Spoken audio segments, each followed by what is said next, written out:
Good morning.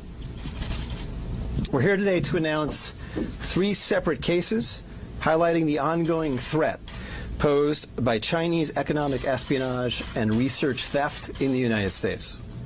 First, the arrest today of a Harvard University professor for lying about his participation in a Chinese foreign recruitment program.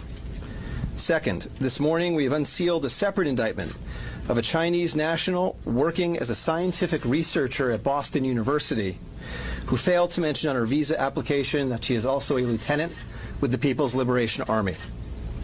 Finally, this office has indicted another Chinese national for trying to smuggle vials of biological material out of the United States to China and lying about it to federal investigators. That defendant, whose entry to the United States had been sponsored by Harvard University, was a cancer researcher at a lab at the Beth Israel Deaconess Medical Center. So, this morning, the FBI arrested Dr. Charles Lieber, the chair of the Department of Chemistry and Chemical Biology at Harvard University, for making false statements regarding his involvement in China's Thousand Talents Plan and his affiliation with the Wuhan University of Technology. The complaint alleges that Dr. Lieber signed a contract with the Chinese university in Wuhan and was paid up to $50,000 per month, plus up to $158,000 in living expenses, and awarded more than $1.5 million to set up a research lab at the Chinese school and work there on researching nanotechnology. Lieber also joined China's Thousand Talents Plan, according to the complaint, a Chinese government-run program designed to entice scientists and researchers in the United States to share their research expertise with China. At the same time, Dr. Lieber was receiving U.S. grant funds from the Department of Defense and the National Institutes of Health. National Institutes of Health spends up to $39 million a year funding medical research in the United States. Those programs required Dr. Lieber to disclose if he was working with, including receiving funding from, any foreign power. When questioned, Lieber hid his involvement with the Chinese entities, including specifically disavowing any connection to China's Thousand Talents Plan. Meanwhile, based on the complaint, it appears that China paid Lieber hundreds of thousands of dollars over the years for his involvement with the Chinese entities and for his work on research for Chinese gain. Also today, a federal grand jury indicted Yanqing Ye, a Chinese national, with lying on her J-1 visa application, making false statements to Customs and Border Protection, conspiracy, and being an unregistered agent of the People's Republic of China. According to court documents, Ye is a lieutenant in the People's Liberation Army, but she concealed her military connections while employed as a researcher at Boston University's Department of Physics, Chemistry, and Biomedical Engineering Center for Polymer Studies. The indictment alleges that a colonel in the People's Liberation Army and other military officers from the Chinese National University of Defense Technology gave Ye numerous assignments while she was in the United States, such as conducting research, assessing U.S. military websites, and sending documents and information back to China. In April 2019, Ye was questioned by customs officers at Logan Airport on her way to China. According to the indictment, she lied about her involvement with Chinese military projects. A border search of her electronic devices showed that Ye had compiled information for the People's Liberation Army about 2 U.S. residents with expertise in robotics and computer science.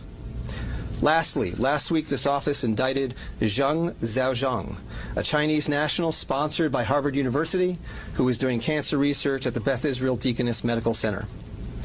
Zheng was charged with attempting to smuggle to Beijing vials of biological material, along with other research materials that he had stolen from the lab at the Beth Israel, where Zheng was working on cancer cell research. Before he boarded his flight, customs officers discovered 21 vials of biological material in a sock in his baggage. When confronted by the officers, Zheng initially lied and said he was not traveling with any biological or research materials. Chemistry, nanotechnology, polymer studies, robotics, computer science, biomedical research. This is not an accident or a coincidence. This is a small sample of China's ongoing campaign to siphon off American technology and know-how for Chinese gain. Recently, Attorney General Barr referred to China as this country's primary rival. Similarly, FBI Director Chris Wray recently told Congress that right now there is no country that poses a greater counterintelligence threat to the United States than China. Through the use of not only traditional intelligence officers, but academics, researchers, its own private citizens, China is engaged in a massive, long-term campaign to steal U.S. research and technology for its own uses. As demonstrated by these cases, on the academic side, the Chinese government uses partnerships and exchanges with U.S. schools and research institutions to access cutting-edge research and equipment. Obviously, most visiting Chinese academics and researchers are here to work in good faith in U.S. institutions, but some of them are not. Some number have been incentivized by the Chinese government, either through the use of money or other means, to gather U.S. research and smuggle it back to China. Because of the sheer scope of this threat, a year ago, the Attorney General created the China Initiative at the U.S. Department of Justice, designed to prioritize and aggressively prosecute Chinese economic espionage and theft of intellectual property. The cases we are announcing today are part of that effort.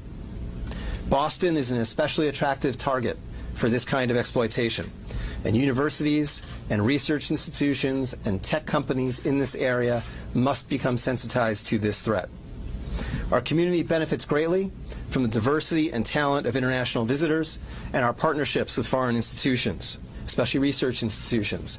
But Chinese economic espionage and theft is a real and daily occurrence that we must begin to confront. I want to thank the FBI for its usual professionalism in these cases, as well as the prosecutors in the National Security Unit in my office. I also want to thank Customs and Border Protection for its excellent work in the Ye and Zheng investigations, doing the hard job of protecting our borders. I also want to thank the Office of the Inspector General at HHS and the Commerce Department's Office of Export Enforcement